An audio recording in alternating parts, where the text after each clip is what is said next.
Hello everyone, Jeff here for Respawn Studios, back with episode 2 of Diary of an Achievement Whore.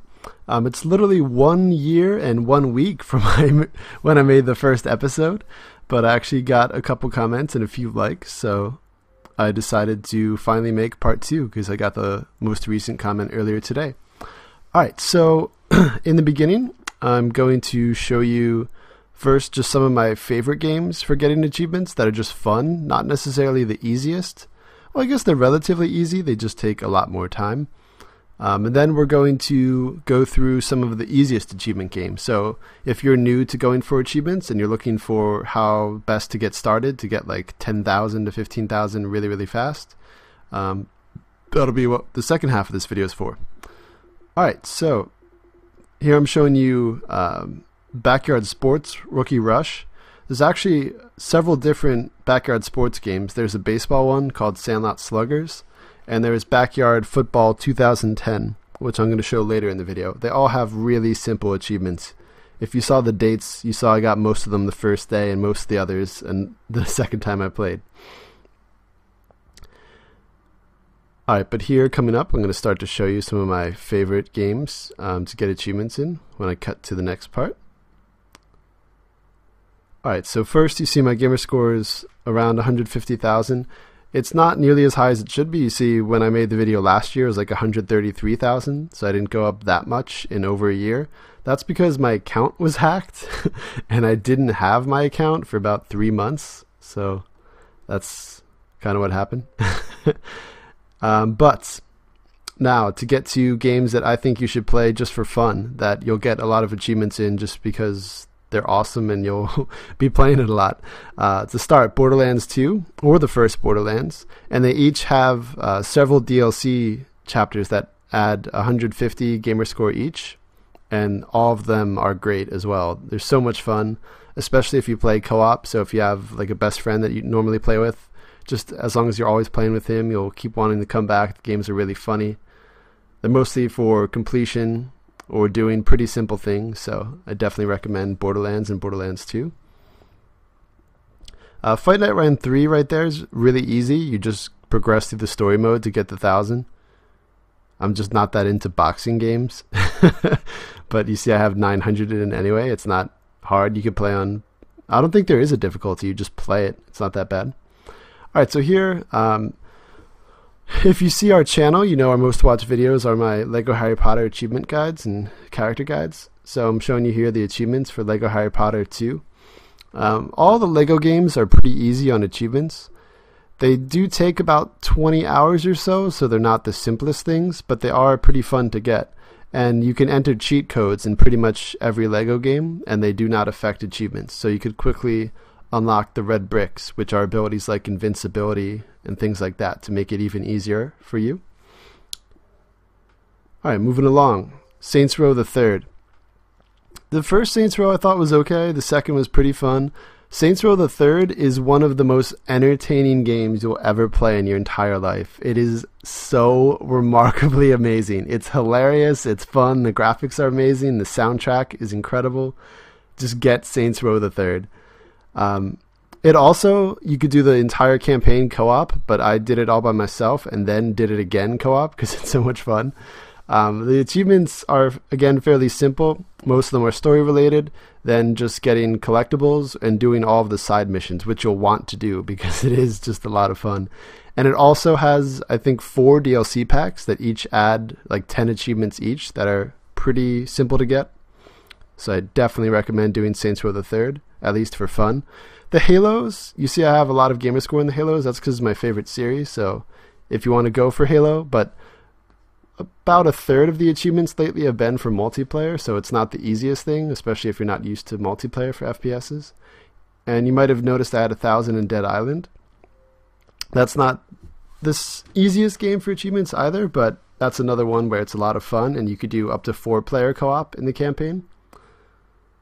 Alright, so now going to the easiest games, scrolling to my oldest played games. Any sports game with 2K6 in it was incredibly simple. So for the NBA games especially, you want to go into the options in the main menu, and you can go to what's called the game sliders, which you might be familiar with, you might not. You could adjust bars from 0 to 100 with your team's shooting percentage, how good they are at stealing, things like that. So set all of yours to 100 and all of your opponents to 0. And then you could even play on the hardest difficulty. And then you can get all the achievements in like one game. Just set the quarters to 12 minutes, play for that 48 minutes, and you'll easily have all of the achievements. It's that simple. FIFA 06, Road to the FIFA World Cup. It probably takes like 4 hours or so because you have to play a decent number of games in a little tournament, but it's still not bad to get 950 gamer score. The other 50-point achievement is to play on perfect, and I just never did. I never tried.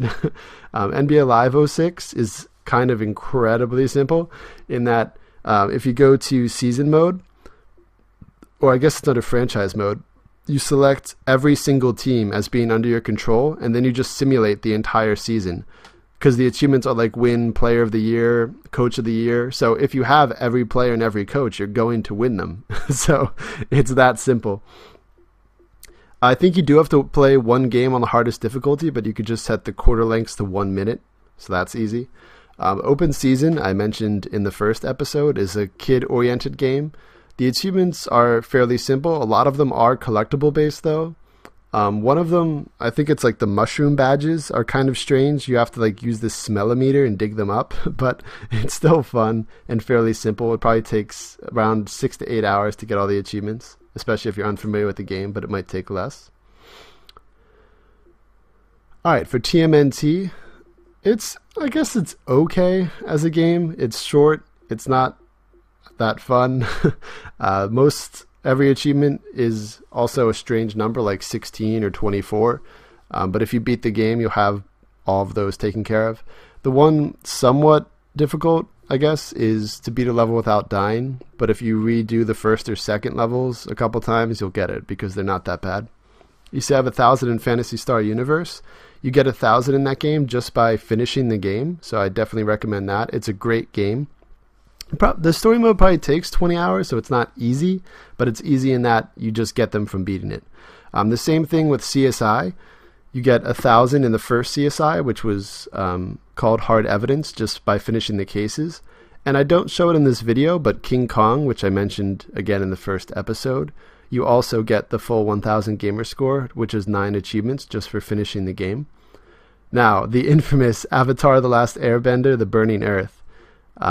You get all 5 of these achievements in the prologue. You can get all 5 achievements in 2 minutes. You just keep spamming, I think it's the X button or the Y button. There's 2 different kinds of attacks. You could do either one, and you just literally keep hitting it, and you'll keep hitting the enemies that appear, and you'll get the 50-hit combo. Night at the Museum 2 is another kid-oriented game that has a lot of collectibles, but none of them are really hidden. You just pick them up. So it's pretty simple. It probably takes 4 to 6 hours, depending on how many levels you have to replay in case you missed any of the collectibles the first time through. Alone in the Dark, you say I have 910. It's not that easy for achievements though. College Hoops 2K6, so there's another 2K6 sports game that's very simple. Again, just adjust the game sliders in the options menu. Fallout 3, I just have all the achievements from playing it a lot. I recommend it just as a fun game. But if you have Fallout 3 for the PC, the Games for Windows version, there's a crazy thing where if you hit like the, I don't even know what to call it, like the squiggly line button next to the 1, you can enter codes. And if you just put add achievement space 1 and go to like the end, which is like 74, it gives you the achievements. So you get 1550 gamer score just by typing it in if you buy Fallout 3 for PC. So that's insane. Or I just recommend playing it like I did on the console version where I just got the achievements normally. So MLB 2K6 is probably the hardest of the 2K6 games in that the achievements are in a lot of different game versions. Like you have to do different things like rob a home run, which might not happen every game, or get 15 strikeouts, steal a bunch of bases, things like that. So it might take a few games. If you're not familiar with the Dynasty Warriors or Samurai Warriors series, I recommend those games for achievements. The problem is they're kind of rare because they didn't make that many, so you might have to search around for them, but you can get at least several hundred gamer score fairly quickly in all of them. Alright, so that's a quick overview of some easy games to get achievements in. Most of those, like King Kong and things, are like $5 when you find them, so try and get your hands on them. Alright, so that'll do it for episode 2. I hope you found that useful, and again, let me know by leaving a comment or liking the video if you would like to see any more episodes. Alright, thanks.